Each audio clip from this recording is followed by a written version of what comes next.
Headlands Research is growing. Headlands Research has 14 clinical trial sites in North America. We have 12 in the US and 2 in Canada. And most of our sites we partner with. They've been existing and done good work in different therapeutic areas like neurology or vaccines. We have several sites that we've built from scratch. And in those instances, we try to go into a community that has a need. And we've also tried specifically to start those sites in diverse communities. So Detroit is an example. We're in Brownsville, Texas, which is a border town in Texas, close to Mexico. And from our standpoint, it's really important to be impactful in those communities, to help people engage in the clinical trial process. Because as we develop medications, people need to feel comfortable with how they're developed, and they need to feel comfortable that they took part in that process. Personally, I've been in the clinical trial business about 20 years. So I'm a neurologist by training, had a private practice of neurology down in Florida, and along the way we started to engage in clinical trials. And so we started doing trials for memory loss in our neurology clinic, and that grew over the years to a broader sort of array of therapeutic areas and different clinical trials. Just thinking about the trajectory and the importance of diversity and sort of when it started, back in the early days in our clinic, we were aware of that. But we were recruiting people, and frankly, whoever came, we accepted, and that was good enough, right? Well, Headlands started in 2018. We really focused on this from the beginning, and we recognized that not everybody, when they're approached about a clinical trial, views it the same way. So the people that self-select and come into your trial are great. They maybe understand what a clinical trial is. They might have confidence in the process. There's a whole nother group of folks that really had no experience with clinical trials, and for some pretty valid reasons maybe didn't trust the process. So if we didn't go out to that group and try to educate them, try to gain some trust, try to bring them into the clinical trial process, we weren't going to see them in trials. And as we've focused on it as a company, the world has focused on it, right?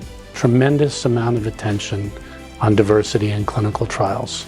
We're really excited to be here in Detroit, and we're really excited to partner with Acclinate in this community. So in terms of barriers to participation, we're open to consider all of them. I think traditionally, the barriers to participation have been time. When people participate in clinical trials, all of the care is free. Often they get a small stipend to compensate them for their time and effort of going to the trial center, participating in the trial. Transportation would be the second barrier. And in all of our centers, we provide different means of transportation for folks that can't physically get from their home or their community to the center.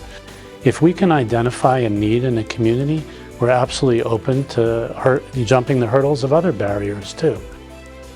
Talking again about diversity, we're talking first about diversity in enrollment, but why don't we talk about diversity within the staff and the company first, right?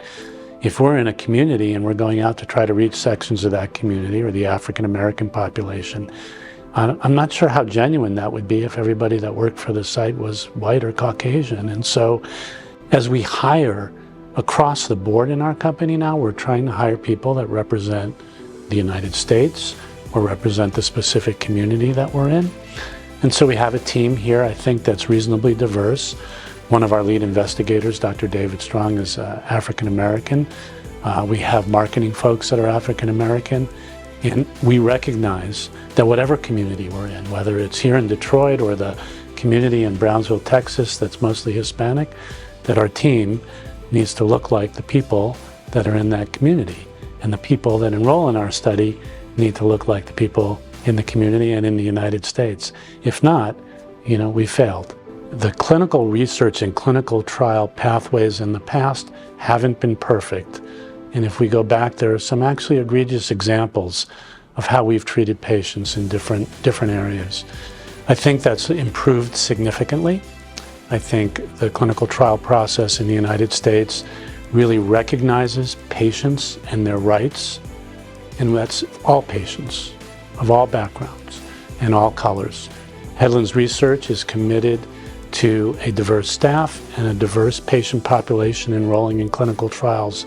And in order to do that, we need to slow down and we need to talk to the community and tell them a little bit about how clinical trials work, talk to them about who we are, and then ask them if they want to participate.